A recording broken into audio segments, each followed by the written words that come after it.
நீதி. கர்வம்.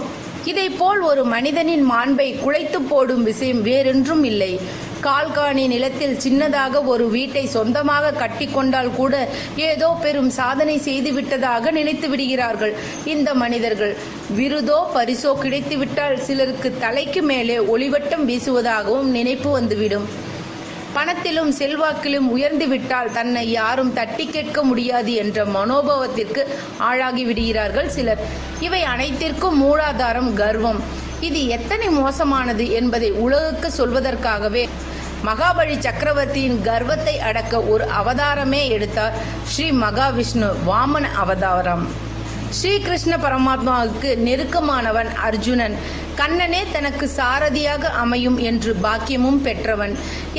எத்தனையோ ஆபத்துகளில் இருந்து அவரால் தப்பித்தவன். மகாபாரதத்தில் கண்ணனுக்கு அர்ஜுனனை விட நெருக்கமானவர்கள் வேறு யார்?